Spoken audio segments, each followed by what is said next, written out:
सारेगामा कारवां इस तोहफे में है 5000 सुनहरे गाने और कुछ यादें।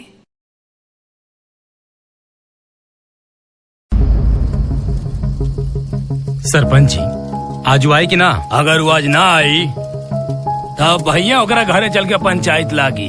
अरे सरपंच जी रहुआ चिंता बिल्कुल मत करी, पवन मौत के टाल सकेला लेकिन अपने ही भोला चाचा की बात कब्बो नहीं टाल सकत।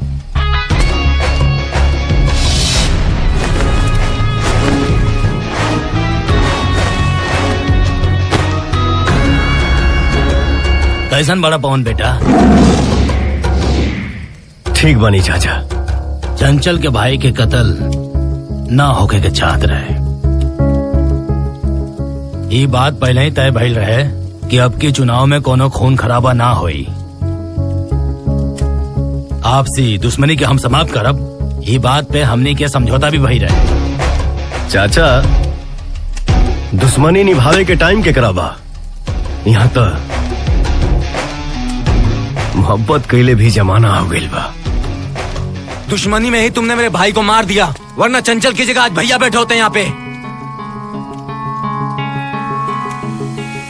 यकीन रख हमरा पे भी और हमरा मोहब्बत पे भी।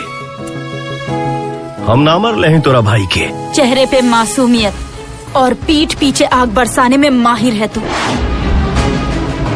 गिरगिट की तरह रंग बदलना तो कोई तुमसे सीखे। रंग तो थोरो बदल गइल बा अब।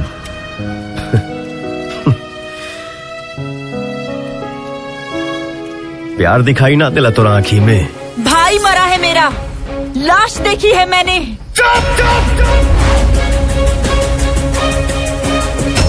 नाम पर दाग चिता के आग से कम ना होगा।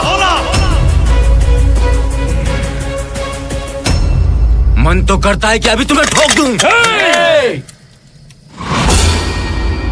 बस करा जा, यहाँ कोनो खून खराबा ना होई। सरपंच चाचा, आज तो आपने हमें रोक लिया, मगर हमारे यहाँ खून का बदला खून से लिया जाता है। अब क्या उखाड़ लोगे तुम हमसे बगावत करके? हम तो बर्बाद हो चुके हैं तुमसे मोहब्बत करके।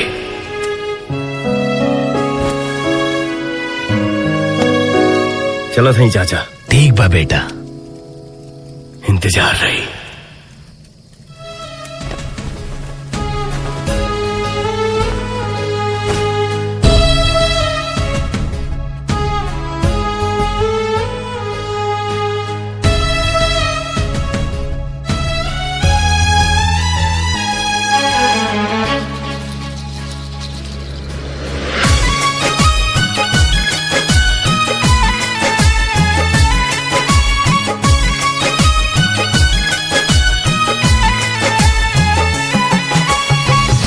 दिल के दर्दिया के दवाइयों न भेटाता, छोने छोने आई हो दादा जान अब जाता।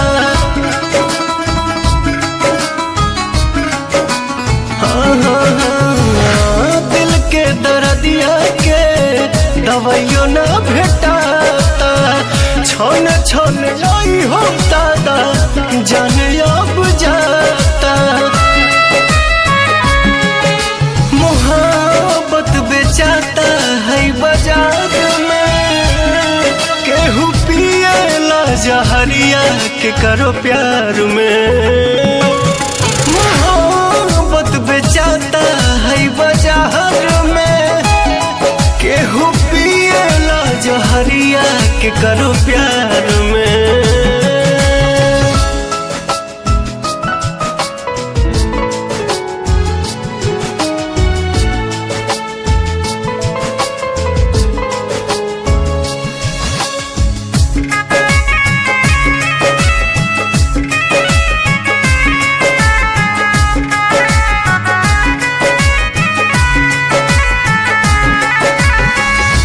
छने करे जा दिल के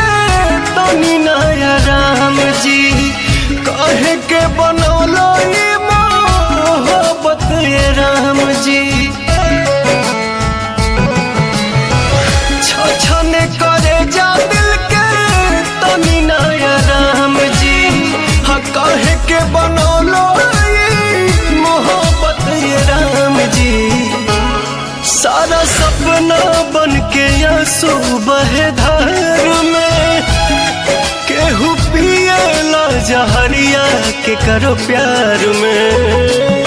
सारा सपना बन के आंसू बहे धार में, केहू पिएला जहरिया के करो प्यार में।